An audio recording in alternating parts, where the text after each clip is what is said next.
Good evening. I hope you're doing good. I've had a question from one of my subscribers and followers about Ephesians chapter 4, verses 22 through 24, about how can you put on a fruitful sense of a new self and disregard yourself from the old self.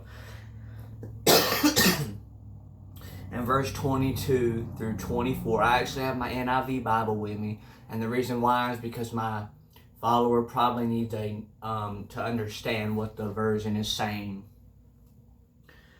You were taught with regard to your formal way of life to put off your old self, which is being corrupted by its deceitful desires, to be made new in the attitude of your minds, and to put on the new self created to be like God in true righteousness and holiness.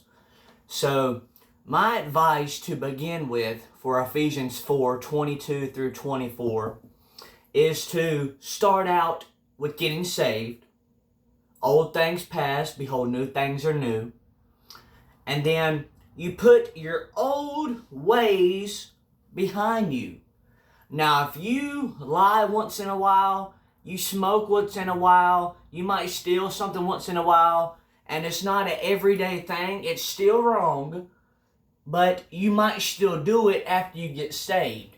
Just because you're saved does not mean you're not going to mess up. Just because you're saved does not mean you're not going to be able to live perfect either way. You're still going to sin. But the point is what Ephesians 22 and 24 is saying is once you are saved, you are going to try to do better each time you lie, each time you steal, each time you smoke, or each time you do this or do that. You're going to try to do better. And verse 24 again says, and to put on the new self.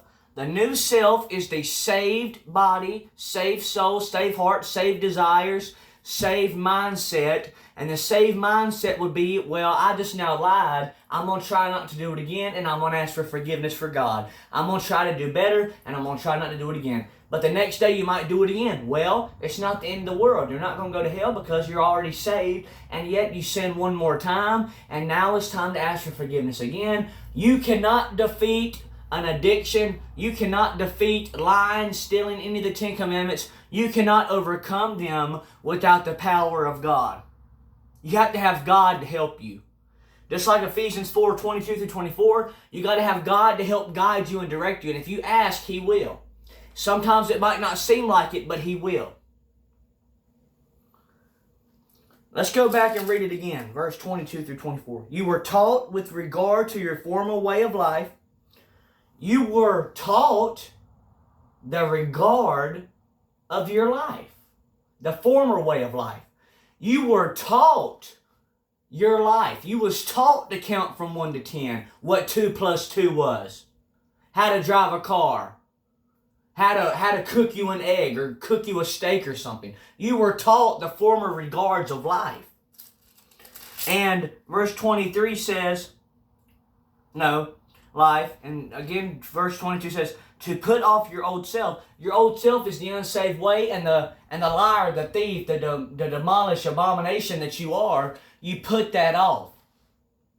You are not going to be made perfect after you get saved. We're still going to sin. And some fashion you might even catch yourself sinning more on a daily basis because the devil is trying to go against you. But the point is you are going to ask for forgiveness. You're going to try to do better if you are saved. You say, well, I'm saved and I don't try to do better. Well, then I don't think you're saved then, because if you're saved, you're not going to try to sin every single moment that you're alive. You're going to try to forget sin, and you're going to try to do better, and you're going to try to ask for forgiveness. And he's saying the old self, which is being corrupted by its deceitful desires, the old self and new self is 2 words. New is good, old is bad. Now, you might have been a good teacher that helped thousands of people, gave them food and everything else. That's your old self, but that's not what this is talking about. Your old self is the sinful desires and sinful ways, what that is talking about. That is what the Bible is saying. Ephesians 4:22 is saying old self, the sinful desires of the old self. Your old self and new self are the same thing, but you are new spiritually. You have a new heart and a new soul. It's the same heart and soul, but you are saved by the marvelous grace of Jesus Christ because you called upon Him and you asked to get saved. You asked Jesus to save you. Revelations 3:20 says, "Behold, I stand at the door and knock. If any man hear my voice, I will come into him and sup with him and he with me." So Jesus supped with you and you supped with Jesus because He saved you because you asked. Now your old self is behind you. So try not to remember your old sinful ways.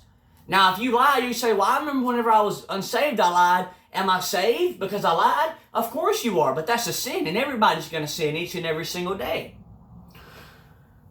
And it's deceitful desires, sinful desires. So if you want to, you can underline deceitful, and underneath deceitful, you can write sinful to help you out. And verse 23 says, "To be made new in the attitude of your minds." You're going to be made new once you're saved. And verse 24 says, "And to put on the new self, created to be like God in the true righteousness and holiness." And that's a simple verse. That's one of the simplest verses in the Bible. Just to be saved and to be righteous and to be holy. So, to my viewer, God bless you.